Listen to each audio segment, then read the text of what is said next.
So representing Vyne Bistro, these are team members, Alicia, I'm Jakar, Sarah, Jason? Christiana, Eva, Savannah, Argyle. and Patty. And first off, to start off, we apologize. We don't have any wine for you guys. So I know you guys are expecting that. I know some of you guys aren't 21, so that's why. So the reason why we chose Vyne Bistro is because as college students, we love food and we have the acquired taste for wine. So when we work for a company, we want to work for someone that we're passionate for, and so wine and food. I work for Vyne Bistro, so I connect with owners. They're young, small business owners, and they're trying to. Their business is only 1 year old, and they have a social media that's been neglected, especially Twitter and Instagram. So I figured it was a good way to adopt and take over this project. So help them and the development of their social media presence. And we want to also increase the brand image. Looking at Yelp, we have 4 stars, not so many reviews, so we have a good setup, and we just want to expand that with the various social platforms. It's like I said, a small business, it's only 1 year old, and it's in the downtown. It's super close to school, and we just want to exponentially make the business grow. And also, we established so many connections with the community. They also provide music every weekend, live art shows. It's a welcoming environment. It looks like an upscale restaurant, but the prices are very affordable. So that's just something we want to understand. So our strategy was basically to come up with an editorial calendar, and we wanted themes that had to do with wine, but still in a way with back to the restaurant. So on Mondays we had discount promotions, which was usually 40% off wines. Tuesday was Laugh It Up Tuesday, and originally that was actually what the owner wanted to do, so we went on that. And so we would usually have a joke or a funny picture. And then Wednesday was Wine Wednesday, so we would talk about pairings or even just really interesting wine quotes. And then Thursday we would talk about upcoming events and show videos and everything. And then Friday we would talk about different news going on in the wine industry or something that we thought would be relevant to our followers.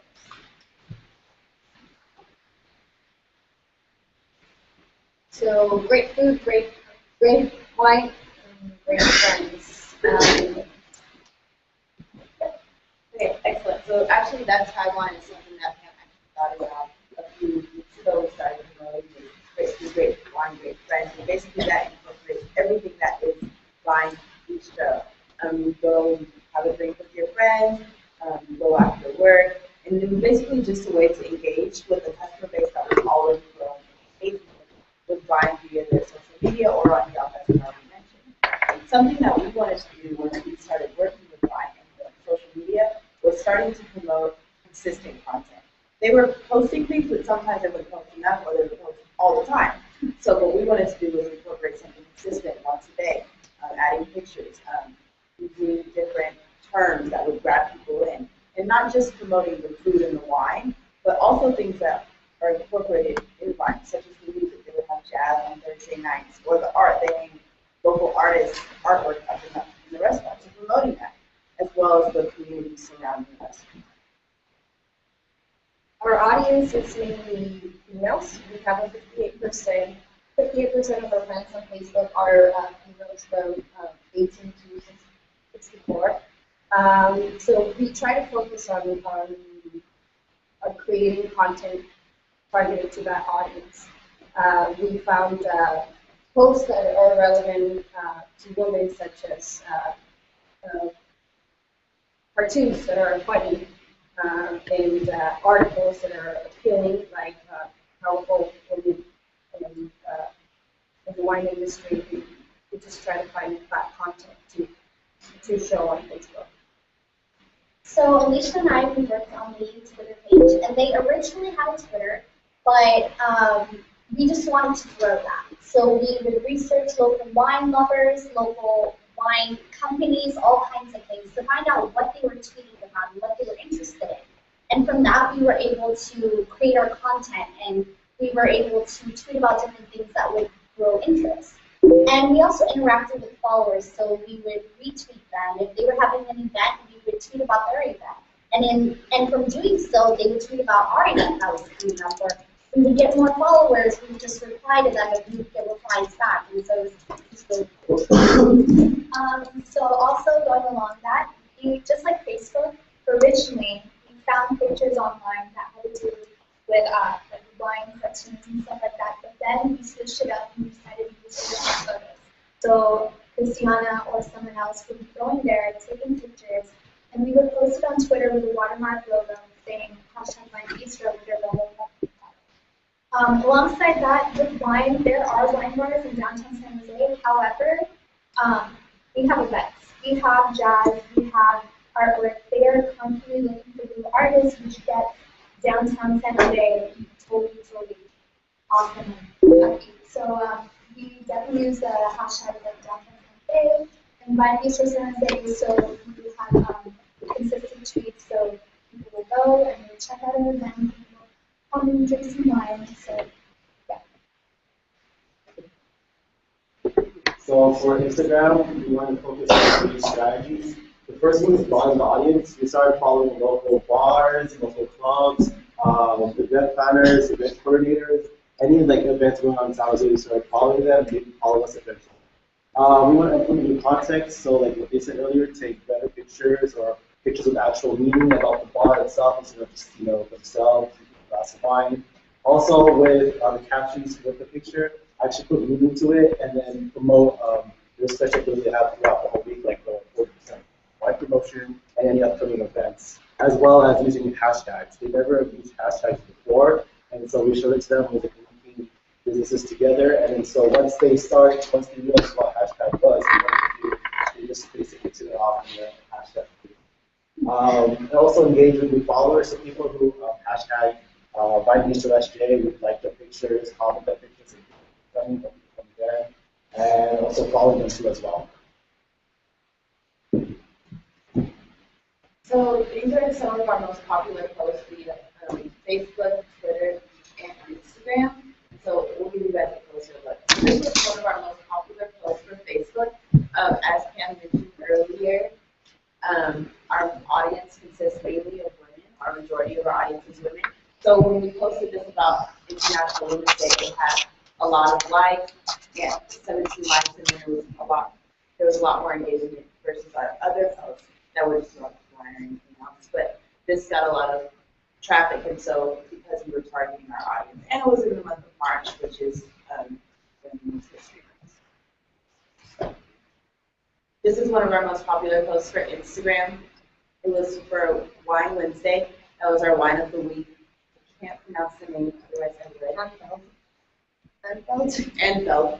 So that was our wine of the week for a few weeks ago, and I had 20 likes. And this is just an example of on Twitter how we were getting engagement via favorites or retweets. As you can see, Wine Matt's favored a few of our tweets, as well as below with that's some of our other content. To measure our growth across these platforms, when we first started Splash, we had 600 likes on Facebook. We had 24 followers on Twitter and 31 followers on Instagram. First, I'd like to point out Twitter and Instagram. We have the highest growth rate on Twitter with a growth rate of 270%, followed by a growth rate of 157% on Instagram. On these 2 platforms, we did a really good job of connecting with our targeted market, researching and following local wineries, restaurants, and as well as wine methods. However, on Facebook, we have a really low growth rate of 23%. We could have done a much better job with focusing our posts to gain more engagement with local restaurants and wine. Next, we can really talk about our challenges and successes throughout the project. And what I just said about posting certain things at certain times, I had a little bit of accomplishments. We had great owners that are new to business or world, but they're not new to restaurants, they're not new to wine, they're very talented, and they're really go-getters, entrepreneurially, and they connect well with their customers. We just had challenges in terms of the fact that one of our team members worked there, and so it kind of put her in the spotlight, and we tried to take that away so that we could be this dynamic between her and the owners, and that was kind of challenging. Beyond that, our vision versus the owner's vision. We all wanted them to succeed, and so there was no conflict in that. The conflict was really understanding what we were trying to do, and really getting a grasp of the fact that we were there to help them, not to take over. And so being more of a consultant was our focus, but it seems like they are still in the learning stage. We're just trying to work with them to make that understanding a little bit challenging. The Riddle definitely kind of helped us with that, but that was an overcoming thing that we kept on stepping into. Our accounts got hacked twice, so sorry to everybody who got those weird things going on with their tweets. And we don't know how it happened. We tried to change our password a couple times to fix it. But sometimes things like that happen when you're dealing with the real world. You have a real world client. It wasn't something that was created. And so we had to adjust to a lot of different things because of that. And so it was an opportunity for us all to grow as students and all to see like how it really goes down. Like even though you have great ideas, sometimes those things don't always realize what you want. Access to accounts, that was something that was the beginning of our dance together. They just were like, yo, this is our stuff, we got it in our lot. We're not sure if we want you to go there yet, so we're going to take our time with it. And that's really how it felt. It felt like they had already been posting things, and they had a vision of what the internet, social media was, but we should have done more education to really help them understand where we were going, where we wanted to take them. And also to learn more about their vision. We asked about their vision, but sometimes businesses have a blueprint for making money and selling wine and bringing customers, but not an overall vision of what social media can mean to them. And it was kind of challenging to really take them on that journey.